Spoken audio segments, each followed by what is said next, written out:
I was 17 years old when I went on my first date. And believe it or not, it was with the most popular girl at school. She was beautiful, very smart. But I think the real reason that I had a huge crush on her for about a year and a half before I mustered up the courage to ask her out is that she was incredibly sweet.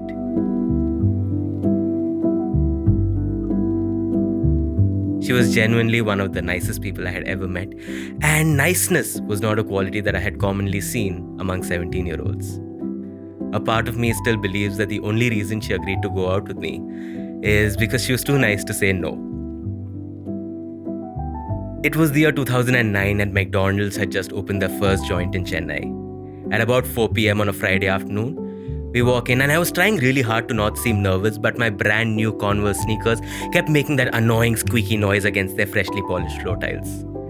We placed our orders, 2 chicken maharajas with fries and coke, and I got an extra happy meal because I really wanted the toy. And since this was right after Eid, I was richer than a certain billionaire who currently owns India Today, the magazine. Anyway, we found a place to sit and we got to talking. And about 5 minutes in, she says those 5 dreaded words. Those 5 dreaded words that I knew I was going to hear, but I was kind of hoping I wouldn't. Tell me more about yourself. My brain goes error 404, page not found, and then when it reboots, the first thing I can think of saying is, I'm a human being. No, you dumbass, you don't have the muscles to pull off something that douchey. Alright brain, next option. I'm Indian. But wait, I don't agree with the concept of countries and I think borders shouldn't exist. I thought of saying Muslim, but then I realized that I ate pork and I drank alcohol and I had even smoked weed once. I couldn't call myself an atheist because while I didn't follow all the rules, I still believed in a God and I still prayed to them. And then it dawned upon me. I'm clearly overthinking this. This is a first date, it's supposed to be fun and playful. I should be more interesting. So I told her I loved football, that I was a voracious reader, and that I could play every song by the Beatles on the guitar. I couldn't. I didn't know shit about football, I hadn't read a single book in my life, and my favorite musician was Anu Malik.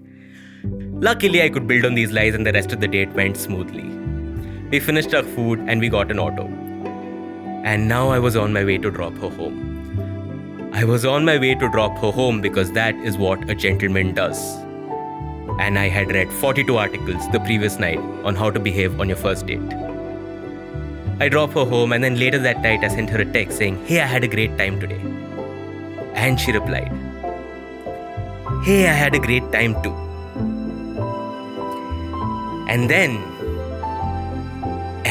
she said those magic words that I was dying to hear.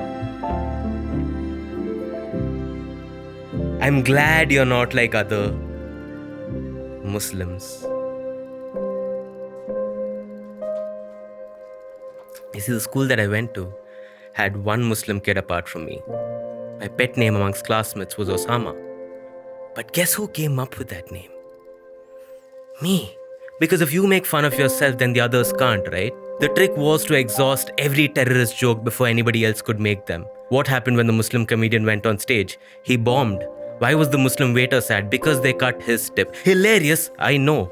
The trick was to parade my love for pork with my I love bacon t-shirt and to put up obnoxious status messages on Orkut about how hammered I got last night. The trick was to show to my classmates that I was not like the others. That I was one of the good ones. And I had succeeded. For now, I was different.